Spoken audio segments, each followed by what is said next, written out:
تخيل عطر أول رشة منه تخليك تحس إنك ماشي في وسط قافلة على طريق الحرير من آلاف السنين. توابل، بخور، ورد فاخر، وعود بيحكي تاريخ كامل. النهاردة هنتكلم عن عطر أبيك 56 من أمواج. خليك معايا لآخر الفيديو عشان تعرف قصة العطر ده، ولو أول مرة تشوفني اعمل لايك وسبسكرايب وشير وفعل الجرس.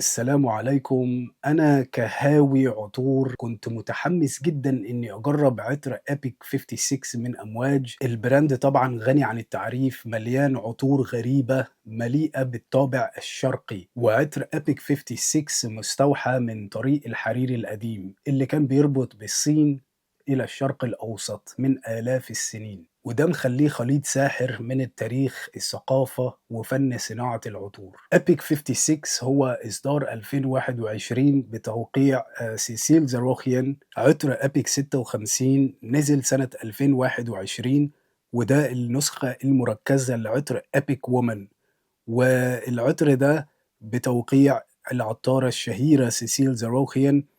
إزازة العطر نفسها دليل على التزام أمواج بالجودة. التصميم حديث وفي نفس الوقت كلاسيكي، شكله ملوكي وشيك جدا، ومن أول نظرة يحسسك إن اللي جواه تجربة فاخرة فعلا. طبعا في ناس بتحب الفيديوهات الطويلة، وفي ناس بتحب إنك تأثر وتلم المتكسر، بس أنا شخصيا أنا واحد من الناس لما أبقى عايز أستثمر في إزازة عطر ببقى عايز أعرف كل حاجة من طقطق لسلام عليكم.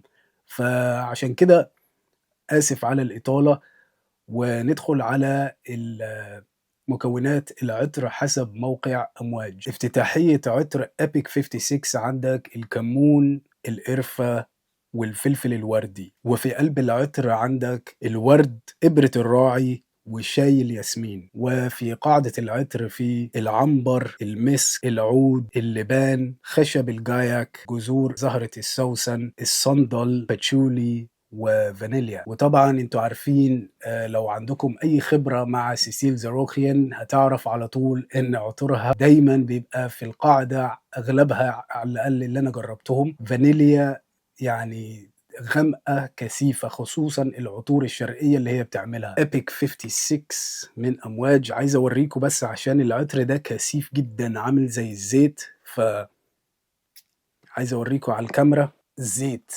فعطر زي ده ما انصحش إن أي حد يرشه على الملابس نهائيا. حاجة قمة الجمال بصراحة العطر ده.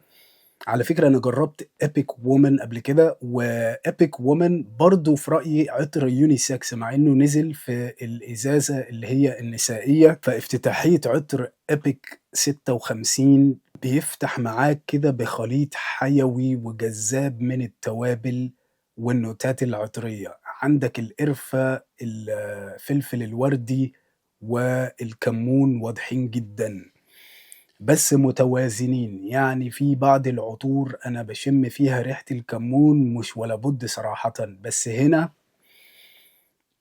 خليط يعني رزين ولكن مش مؤذي، ريحة جذابة جدا.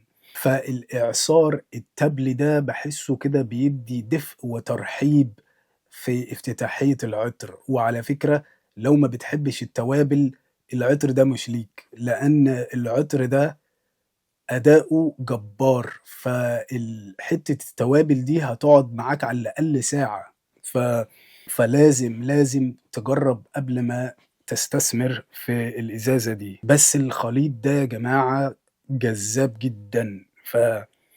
أنا في عطور شميت فيها ريحة الكمون ما عجبتنيش خالص. أنا مش هقولك زي التعليقات الناس الغربية اللي بتقولك الكمون عامل زي ريحة العرق والبيو، لا، كمون مطبخ، بس هنا كمون أنيق، كمون كده لابس توكسيدو ومحترم ومستحمي، فما فيش ريحة العرق دي. أنا مش عارف الناس بتقول ريحة الكمون ريحة عرق، بس متوازنة، فالخليط التبلي ده متوازن جدًا، ولكن البداية الساحرة التبلية بتتحول تدريجيًا إلى قلب العطر، وهنا السحر الحقيقي في رأيي الشخصي المتواضع، القلب الزهري المسيطر عليه النوتات اللي هي خاصةً نوتة الورد، والنوتة الورد اللي هنا استعملوها مش الروز أبسولو، مش الدماسك روز اللي بتدّي طابع كده citric عامل زي الليمون مع الورد. هنا الروز اللي استخدموها اسمها روز سنتيفوليا، والنوتة دي هي قلب صناعة العطور الفرنسية الكلاسيكية.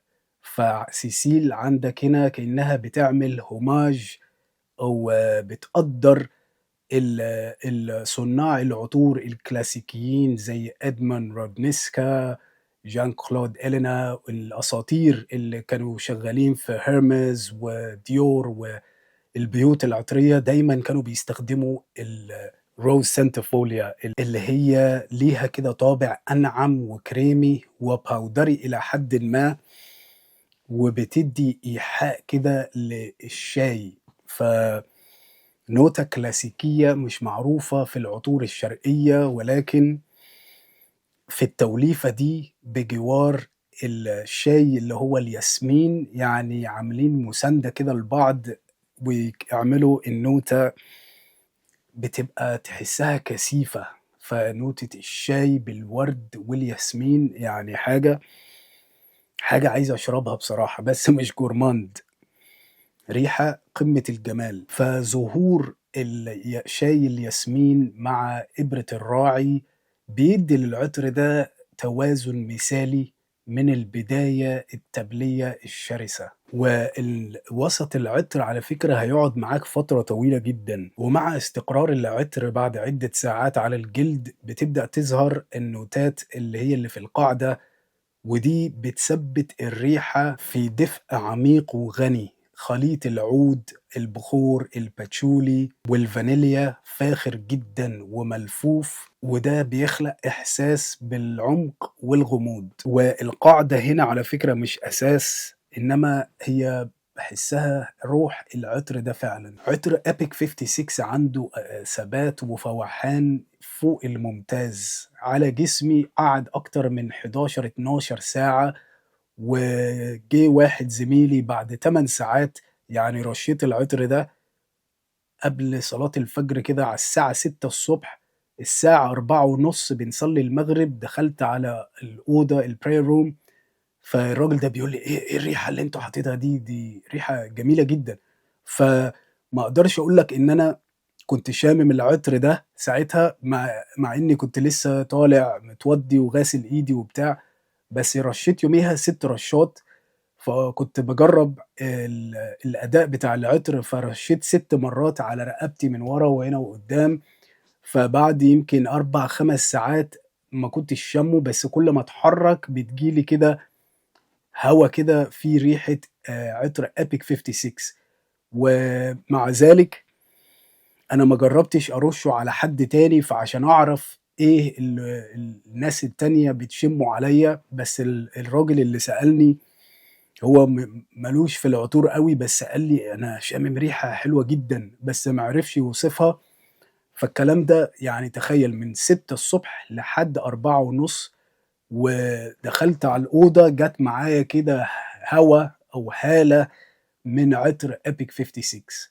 فحاجة يعني من العيار الثقيل، يعني commitment، يعني التزام.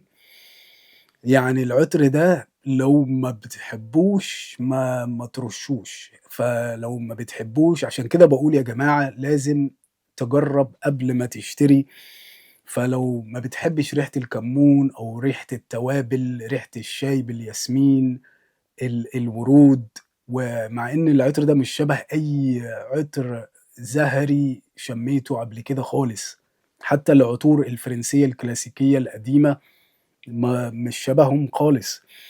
فعطر يعني بصراحة من العيار الثقيل. فزي ما قلت لكم هو commitment. فالريحة زي دي لو بتحس إن هي مش ذوقك ما انصحكش ترشه لأن هيقعد معاك كتير جدًا. فعطر إيبك هو رغم إنه نزل في الأزايز الحريمي، ولكن الexceptional X-ray أغلبها أصلًا عطور unisex، والعطر ده versatile مرن جدًا، ينفع تستخدمه في عدة مناسبات، ولكن المناسبات اللي هي الرسمية يصلح، وكمان لو أنت مثلًا خارج مع ناس مهمة بتعزّها وكده، وناس بتقدّر العطور العميقة الغامقة، الورود والنوتات الشرقية التابلية، فلو بتخرج مع ناس بتفهم في العطور هيقدّروا ريحة زي دي. فأنا ما انصحش عطر EPIC 56 للاستخدامات اليومية نهائيًا. أول حاجة لأنه عطر كده مليء بالغموض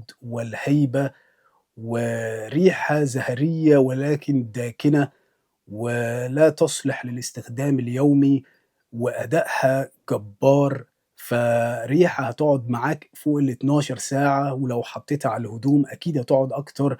وباستخدمه في الربيع والخريف والصيف، الأيام الباردة في الصيف، وهنا في الأجواء الباردة فقط. العطر ده تقيل جدًا، حتى Epic Woman ينفع تستخدمه في الصيف بس الجو ما يكونش حَر أوي. فطبعًا جرّب، فكل واحد بمزاجه بصراحة. جرّب لو حسيت العطر تقيل وضايقك ما ترشوش في الموسم ده، ولازم التجربة قبل الشراء. فقولوا لي رأيكم إيه؟ هل جرّبتم عطر Epic 56؟ إيه رأيكم فيه؟ هل بتفضّلوا النسخة دي والّا Epic Woman والّا عطر Epic Man؟ ولو أول مرّة تشوفوني اعمل لايك وسبسكرايب وشير وفعّل الجرس، والسلام عليكم ورحمة الله وبركاته.